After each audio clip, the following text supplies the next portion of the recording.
Football heads, what's up? I am your host, Jerry Azumah, and you're listening to the brand new To The Points podcast, where I quickly break down prime NFL matchups and give you some bets that I like. All right, guys, the Philadelphia Eagles, they travel to Chicago to play the Chicago Bears, and currently the Bears are an 8.5-point home dog. Now, the Eagles, they've been flying high and playing some dominating football the past several weeks. And they are the clear favorite to make it to the Super Bowl, led by Hurts, who's been balling. Right now, he is a contender for the league MVP, and he has the highest quarterback rating in the NFL. The past 2 weeks, they've been beating their opponents by 25 points or more. So this offense is elite. And the offense, they can beat you in several different ways. They're the number one scoring offense in the NFL. Now, the defense, on the other hand, they've been making some noise as well. They can create pressure with their defensive front, and they can also sack the quarterback. Actually, they're really good at sacking the quarterback. They've racked up over 13 sacks over the last 2 games, led by Jason Riddick, who has 10 sacks of his own. Now, the Bears, they're coming off their bye week, so they had some extra time to prepare. And the Bears, I think that they'll throw in some wrinkles because they've had some extra time to prepare to try to keep this Eagles team off balance. Priority number one for the Chicago Bears is to run the ball. I say this every single week.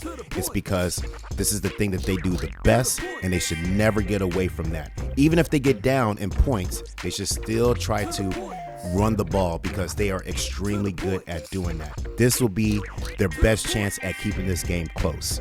Now, the Bears defense, on the other hand, they've allowed 30 points consistently, which is not good, especially with this week. It's a serious problem.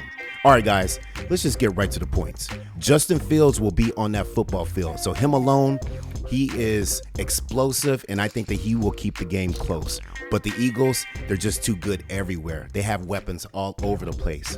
So even though the spread is large, I do think that the Eagles will roll and cover the spread here. All right, guys, Sunday Night Football.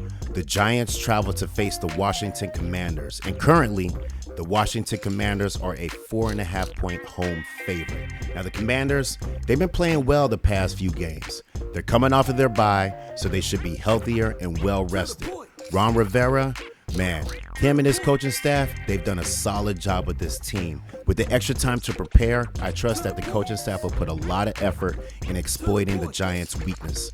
And one of the biggest weaknesses that they have right now is their run defense. They cannot stop the run. They give up nearly 150 yards a game. So they are at the bottom of the NFL when it comes to this. Now, the Commanders have this running back by the name of Brian Robinson, and he will get many touches. He's a big bruising back, and I trust that he will wear down this defense, as this game progresses, and control the game as well. Now, the Commanders' defensive front is very disruptive as well. They are known to get after the quarterback. Jack Del Rio, he will be dialing up some blitzes. You can better believe that. And the Giants' offensive line, they're really not that good at protecting Daniel Jones. Actually, they're the second most sacked quarterback. He's the second most sacked quarterback in the NFL. So things could get a lot scary really quick. And plus, Chase Young might be coming back. So this could be very scary for the Giants. Now, the Giants, they have a stud by the name of Saquon Barkley who can hit the big play at any time. Super explosive, super powerful, super strong, super fast. So he is their big play guy. But I anticipate Washington bringing down an extra guy into the box to try to take him away, and also to try to take Daniel Jones away because he's actually pretty good at running the ball as well. Now, the Giants, they'll be without their top corner, Adoree Jackson, and safety Xavier McKinney. So this will be an issue right here. So I think that the wide receiver for Washington, McLaurin, I think that he'll see a lot of targets. Now, let's just get right to the points. The G-men, they struggle in primetime spots, as we know. They give up a lot of sacks and rushing yards, and they're hurting in their secondary. So I think that Robinson and McLaurin, I think they'll have productive days, giving the Washington Commanders to cover the spread here. Okay, football heads, this has been To The Points. Hit that subscribe button and follow at Jerry Azumah on Twitter. Until next time.